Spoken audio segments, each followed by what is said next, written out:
Bonjour à tous et à toutes. Nous tenons à remercier d'abord de la Mauritanie, à Madame Benetra et à tous ceux qui ont fait le déplacement pour appuyer la cause que nous soutenons il y a quelques années de cela.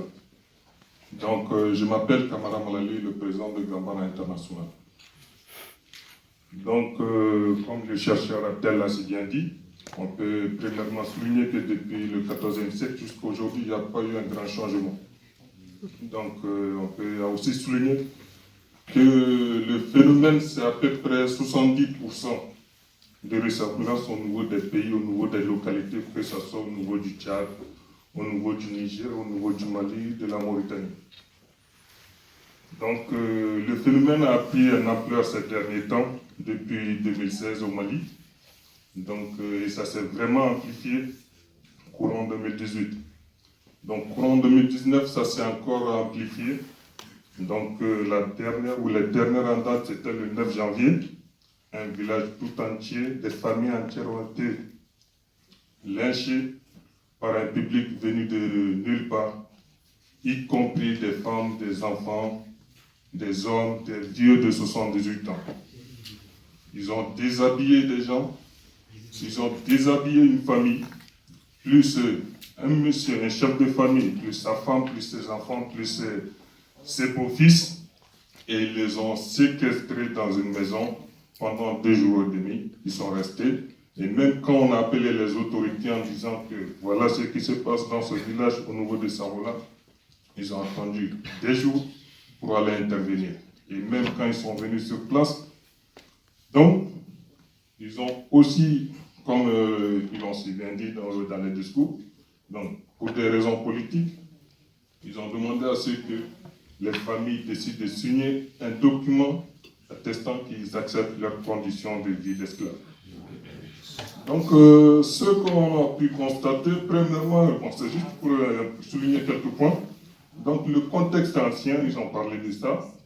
Le contexte actuel, ils ont aussi parlé de ça. Mais actuellement, ils l'ont aussi bien dit, Gambana, c'est comme si on disait ici dans la salle, il y a une bombe. Quand on parle de Gambana en milieu soniqué, les gens ont tendance, c'est comme si on disait qu'il y a une bombe dans le village ou dans la commune. Ils ont tellement peur. Peur de quoi? Parce qu'on veut seulement notre liberté. Et vu la situation actuelle, ce n'est même plus une lutte pour la liberté, mais plutôt une lutte pour la survie. On est tous menacés ici. Ils ont des noms au Mali, tellement que le système est corrompu. Ils ont des noms.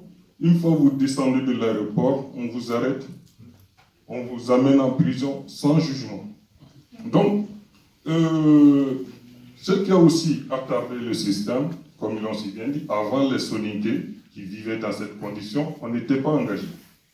Donc ça a beaucoup traîné la situation, ça a beaucoup étouffé l'affaire, ça a beaucoup camouflé cette pratique en milieu soniqué. Donc on a décidé de s'engager désormais, de ne plus se taire. Mais je vous demande d'abréger. Voilà. Donc de ne plus se taire et de dénoncer ce qui se passe. Donc on est confronté à un gouvernement vraiment qui ne veut pas faire quelque chose parce qu'ils ne veulent pas que, par exemple, le Mali soit reconnu comme un pays esclavagiste. L'Assemblée, les députés, ils sont tous les jours là à mettre la pression, y compris la violation de la séparation des trois pouvoirs, des députés qui se prennent pour des juges, et qui n'hésitent même pas à dire, un député de Kita, il reconnaît qu'il y a bel et bien l'esclavage chez lui, dans sa circonscription, mais ce n'est pas facile à éradiquer parce que ça date de plus de 300 ans. Bon, je vous demande d'arrêter. Voilà. Donc,